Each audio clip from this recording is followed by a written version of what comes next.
Welcome back, everybody, to me talking about something. In this case, we are finally back with Orb Sceptre Throne. I have read chapters 11, 12, and 13 3 times now, because every time something happened and I didn't get to actually recording the video, because, life and more life. And while there is still a lot of life going on, possibly more than usual, and I'm very much struggling, I figured I'll do it today because I really don't want to go and reread those 3 chapters again to talk about them in the future. So there we are. I'll continue tomorrow if all goes well, and then we're going to wrap this whole thing up fairly quickly, I would say. So we'll see how all of that goes, and yeah. Let's get started on chapters 11, 12, and 13 of Orb Sceptre Throne by Ian Cameron Esslemont.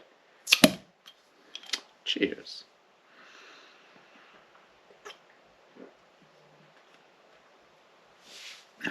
Well, so those are rather short chapters, to be fair. And there's a lot of action going on, and the thing with action is always that it's it gives me very little to talk about. So we'll see how long this will be. But there's still a bunch of things happening here that are important. One of them is obviously the plot thickens. We kind of get some more hints on what the tyrant, the returned tyrant or whatever, is planning to do. We get some more, and the way this is handled, I feel, is a very interesting thing to look at, just like how the writing is done here. So we obviously know that Baruch is forced, for whatever reasons, to serve the tyrant. He didn't really want to. I mean, the scene was pretty impressive when he got dragged through the entire city and forced, it's a possession, but yeah, how all of that happened. And we've seen him, and this is fairly well done throughout these chapters. There were always situations where we can see the person now called Baruchanal talking to former friends and making hints that have double meanings, which gets even more explicit in these chapters when he first talks to mostly talks to people either in Garul's bar, which on the one hand is, I think, mostly Spindle, and then later when he talks to Relic Nom, and we're yeah, he doesn't really want to, and he's trying to break that lock, mind control or whatever, in a way. So we'll see how all of that works in the future, but I feel it's important to point out that Baruch trying to overcome that pressure is something that has been going on throughout the entire novel, in a way, and is handled in a, I would say, fairly delicate way. So we'll see how all of that continues in the near-ish future. And the next thing that I feel we should talk about, because it's something that I always wanted to talk about, is the Silara Berethal situation. I've spoken about how Berethal is very, very tired and exhausted, and how we can look at that and see how that is a problem that we usually a lot of times gets overlooked, because it's usually a problem that more mothers than fathers actually face. And we still tend to overlook such things in our general, media and whatnot. So twisting that and having the father be the one who is completely overwhelmed because he does all the house chores and everything as well is obviously an interesting thing to look at. But the other part that I feel is important to look at is Silara as a character, and how this works out or doesn't work out here, because we have new situations here. We had situations before when she's when we learned that she really doesn't like the kid a lot, and there's more of that going on here. But there's also a different side where we learn that she is kind of angry at him, at Berethal, for taking on that risky job. Well, didn't have much of a choice for Frank, but still, and she wants to leave. And I feel these are all interesting aspects of her character, and I've struggled with Silara as portrayed here compared to as portrayed by Stephen Erickson in mostly The Bone Hunters. and Toll the Hounds. And I feel like one of the reasons why it's a bit difficult to get to how Solara is portrayed here is that, unlike those two books, where Solara is basically our, where we get Solara's thoughts, because she's one of our viewpoint characters, we get her thoughts, her inner struggles, all of that. We don't get that here. We only see Solara through Berethal, and that makes her come across as much harsher than she came across in those two books. But I would, however, argue that the same patterns of behavior, the same behavior is still there. And it's the examination, once again, of someone who is, through like early childhood trauma and so forth, very much in a situation where, well, I don't want to put any like actual mental health labels on it, but we can see that Solara is not doesn't have it easy when it comes to actually forming a relationship, much less actually caring for a child. And we've learned before, we've seen, it's fairly clear, and even Berethal is clear, clear in his mind about that problem. It's like, Solara doesn't want to have children. We've seen that happen before when she, in the Bone Hunters, right? But we also see that Berethal very much wants children, and she gave in to that. And you can obviously discuss whether that is a good thing to do or not, but we assume that they decided, but now she's very much not, the loving, caring mother that, of Berethal's dreams, or anyone's dreams, really. And it's something that happens, and it's very difficult, important to understand that doesn't make Solara a bad person. There are situations in which you are not capable to give love to another person, and it must be a very, very traumatizing situation for you to realize that is your actual child. Will that happen? It's interesting to look at that facet. Berethal kind of does what he does, but we also see in that later scene when Solara shows up and talks to Berethal, so that her overreaction in part is at least her anxiety or her fear of the future. And that's certainly a pattern that you have with traumatized people in relationships. They are hostile one moment, and then because hostility is one of their coping mechanisms, right? And so I feel it's important to understand that and to be aware of that just because we don't get Solara's inner world in this book, she comes across as much harsher or less sympathetic in a way. It's very difficult to be sympathetic with her in this one because we don't have that.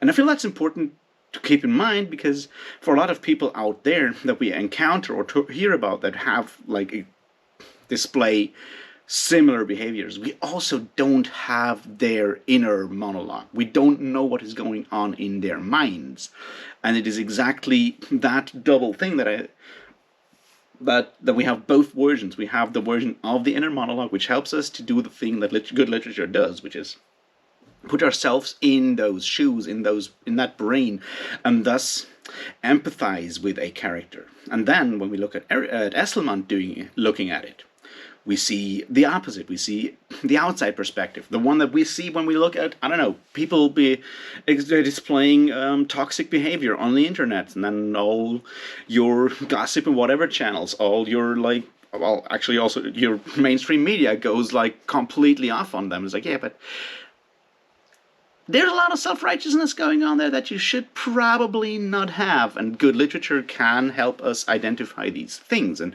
identify these behaviors. So I would say, even though it is way more not way more, but it is easier to read Solara as written by Stephen Erickson, it is important to also read Solara as written by Cam Esslemont to get that full effect and that realization that we may be hypercritical or overly critical towards people because we don't have their inner monologue.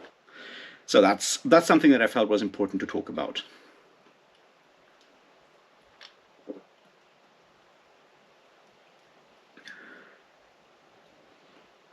All right. Then let's have us a next talk.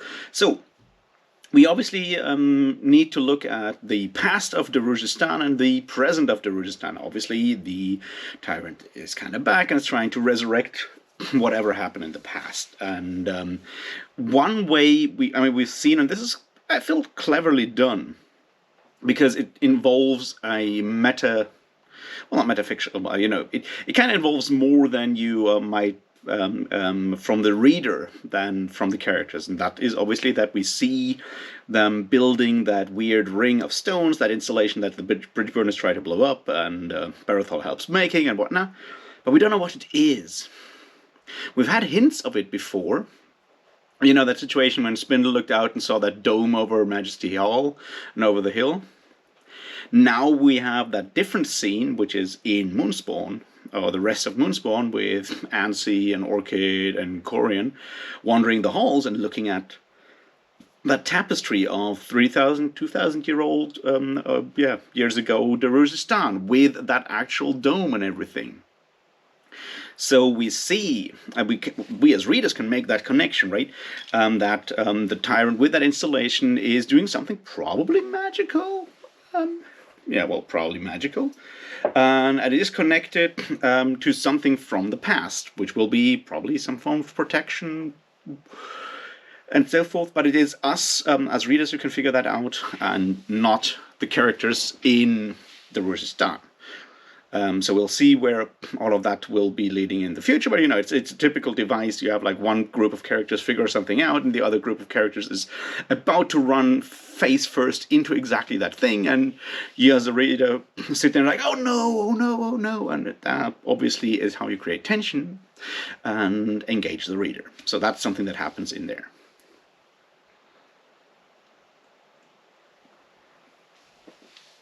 The other part that I need to talk about here is the Segula arriving. The Segula arrive, and we finally learn that the Segula were basically the Tyrant's private bodyguard, I guess, in a apparently earlier demilitarized place. Now, there's two things that I feel are very interesting here. They both are so far only on the sidelines, but they're super important. One of them is Jan's thoughts when they are running through the place and through the dwelling plane and everything. And what I like about that part is that it kind of mirrors Karsa Orlong's journey in House of Chains, in that we have someone who is obviously militarily or physically powerful, whether it's Karsa or a Segula, it doesn't really matter at this point, and who have lived in seclusion, far away from the, goal of whatever they're doing. So when they go there, they are surprised by the situation. Karsa is like, I go down to Silver Lake and destroy that farm and kill everyone, because Karsa Orlong is a massive dickhead at the time. Well, he later is still a dickhead, but maybe not as massive. The point is, he goes down there and runs into Silver Lake, which is a city. Yeah. Right. Now we have, with the Segula, we have the exact opposite, right? They're like, yeah, we'll go to Daruzhistan, which is the amazing, large, huge city of our history, of our memories. It's glorious, full of wonderful towers, gardens, and whatnot. And then they come there and everything is ruined and dead. And then you need to cope with that. And obviously the lesson to learn from that is never trust legends, because they are, to quote Terry Pratchett, legendary. So don't do that.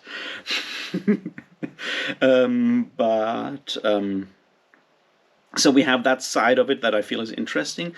The other part, however, is, and it may just be worthwhile to actually do an entire video on it. We'll see. Is how the arrival of the Segula kind of marks that point where where fascism is finally taking over Daruzhistan. Right? We have that already. We have like the rise of like national pride. Everyone is like, yeah, Daruzhistan is finally kicking it, kicking back and everything. And then the Segula show up, and everyone's like, wow, we now have like an invincible army. Ain't that great? And then we have that scene when Berethal is escorted by the Segula. And we have that like idea that it is mentioned that some of the people look kind of worried at that because they're like, holy shit, maybe they'll start taking away people. There is that whole like when they came for this and this, and when they finally come for you, there's no one actually to do anything about it because you didn't, and so forth. And it kind of goes in that direction. The other part, however, is that we also see with the scene with Lasandor and Madran, and the scene with Lady Envy, we all have these situations where, like, all those people, especially with Lady Envy, it's interesting, who was apparently in favor of the tyrant or whatever, like having a return of the court because she wants a court and everything, and now suddenly those Segula show up when they're not just it's not just going according to her whimsies and wishes, and we kind of see that's like we see how that like actual grip, the iron grip, is actually tightened on the city at this point, and it's presumably almost too late. But then again, everyone's favorite warlord, Caladan Brood, is about to come back and kick some ass, I guess. Well, bring the hammer down or something. We'll see what happens there in the future. So that's just something that I felt was worthwhile bringing up, and I feel to look at Orb Sceptre Throne and the events in Daruzhistan as a cautionary tale on the rise of fascism is certainly something that you might want to do, or I might want to do.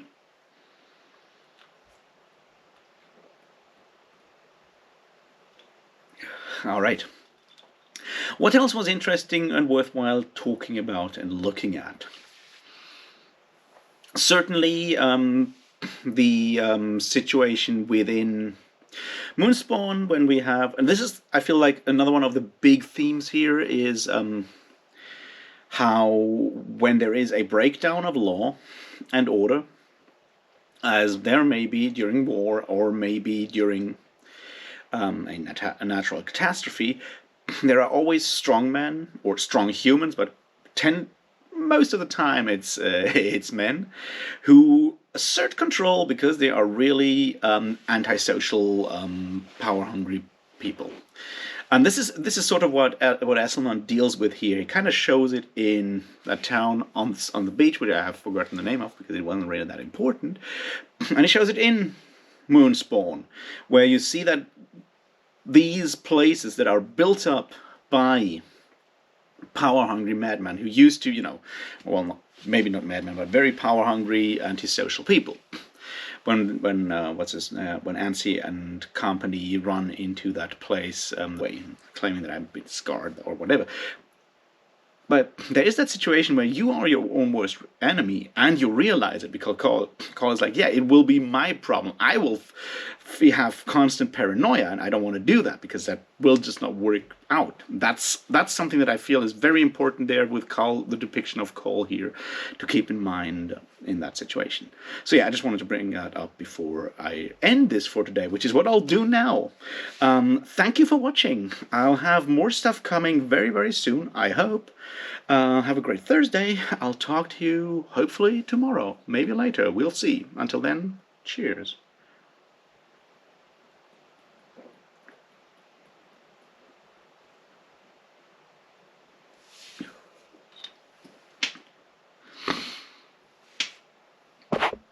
That is run, I don't know, by those people. I forgot the name of those two. One of them obviously being the guy whom we see at the beginning when he and his gang enter Moonspawn, when Ansi is looking at the beach and watches them in. So we see that guy again. We learn that he was a rebel, a fighter against the Malazans back in the day, and the other guy also carved out his kind of empire, not empire, but carved out a bit of country for himself as a gang boss, basically. And the lesson here is that there are people out there who will always do exactly that. And I call it antisocial behavior, because basically what you have there is someone who just rules because of personal strength, rules through fear and violence. And while these situations may appear to be a stable society, they are not. We see that exactly here again, right? We have basically the same thing. Like everyone's weapons are locked away. Everyone's, everyone's weapons are locked away. Everyone is basically in fear of the gang that is in power, and the person in power has a few well-armed friends who are also profiteering to enforce his rule and will. And people like that will always do that again. And the underlying idea is that that is obviously not how a proper society would function, because people are doing it not because they want to, but because they have to. And you can look at these models of like how societies don't work, which we'll go through later on in the book, I feel, as a parallel to what is happening with Darujistan, which is a functioning society that is slowly turning into a dysfunctional one with a, overlord enforcing his will through fear and violence. And we'll see where all of that will be going in the near future. But I feel it's important to look at how the different models of society that we are shown, that we get shown in Moonspawn, which is, Pearl Town, which is like complete anarchy. Now we have a more rigidly organized but still dysfunctional society. We'll see what happens if they go to the next place. And it's even cleverly made, because like each of those, and this is once again like connected to how you build dungeons, because Moonspawn is basically one large dungeon crawl. But the interesting thing is that they're even like physically separated by level. You have Pearl Town at the lowest rank, and then you have whatever the society is that we are here right now in the center, and then they go further up. And we'll see how that continues in the next couple of chapters. But as I said, I feel it's important to look at that and see how those are models of different societies.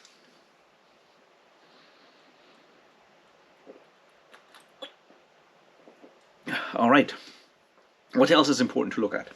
Oh, yeah, Karul showing up. And Karul is suddenly a woman, which should not surprise us, because if we have read Fall of Light, we already know that Karul is someone who changes their gender whenever they feel like it. Because, elder gods, or Azathanai, can just do that. So why not? And I personally appreciate that, because yes, this is basically I don't want to call it transgender representation, but it kind of puts these themes in there, which once again is something that we have had in all kinds of mythologies before. Norse god and everyone's favorite Loki kind of does that. Not only in Marvel Comics, Loki changes, or at least changes gender in Norse mythology. That shit happens. In other polytheist societies, it happens as well. So why not have this in your fantasy stories as well? It may still raise some eyebrows, and that's because we have come to expect fantasy to run according to the rules that people like J.R.R. Tolkien set out. And that guy was a devout Catholic, so probably his views on transgender, on gender were rather conservative, and a lot of that stuff has stayed with us in the fantasy genre. So yeah, Karul is a woman now, which is cool. Good on Karul. What else was important? Just like, the quick roundups before we end this for today. I don't know. Well, of course, the scene with Torvald Nom is now going back to the Moranth to talk to the Moranth. We'll see what comes of that. All right, one final thing that I feel is important. Tappa, what a fucking asshole. And it's important to keep that in mind. Just because Tappa is actually helping here, fighting whatever's going on, we kind of see that Tappa is your absolute utilitarianist. He's a he's a fucking technocrat is what he is. He just, sees people as just numbers to be pushed around to do whatever he thinks leads to the best in the future. So you can make an ethical argument around that if you want. Right now we don't have enough there, but there's certainly a lot of arrogance with Tappa that comes with great capabilities, because obviously Tappa is not exactly, bad at his job. He's just an asshole at the same time, and I feel it's important to keep that in mind and see how that may be connected to him being in power, and how power can corrupt people in all kinds of ways. You don't have to be corrupt in like the evil taking bribes sense of power. You can just actually think that you are more powerful than you thought you were, and that gives you the right to sneer at everyone else. And no, it doesn't, because human life, or like general life, is worthwhile no matter your skills or whatnot. It's by definition it is valuable, and that's something that people like Tapa tend to forget. Sad but true. Yeah, I don't know. The Kiska Leoman part, I don't feel it's that interesting right now. I guess we'll need to wait for the next chapters to see where that whole thing is going, because right now we're just sitting there and watching it. Alright, that's the last part that I really wanted to talk about. I do have a kind of messy brain these days, so I apologize for that.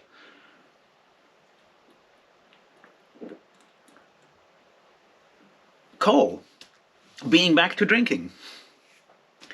And self-pity. And I feel it's important to see where, because we get more of Cole here than we have gotten in a long time, right? In Gardens of the Moon, it seems that he is an alcoholic, that he's drinking because he lost everything and it's done out of self-pity.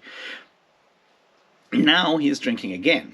The question is it still out of self-pity, or is it a different kind of self-pity? We have that whole discussion of like, he could have, remarried and done all the conservative stuff there, which is, raise a family, because he's an aristocrat and all of that stuff. So he could have done that. There may even be people who think he should have done that. Some of those people being Rallig Nom. But the other part is that you see that damage that all of that stuff in his first marriage caused to him, right? He's like, yeah, he's older now. He would probably marry a younger one, which...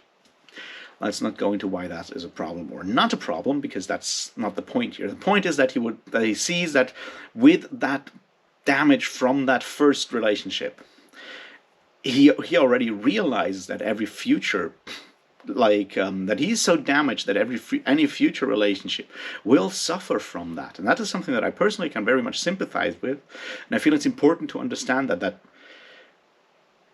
to see that aspect of someone like Colin. There's obviously a lot of people out there that like having all kinds of toxic or whatever relationships will scar you for in the future, and in a lot of these situations. And this is what I really appreciate about that small bit with Cole. There is we or they or like people that have been scarred in whatever way, claiming that I've been scarred or whatever.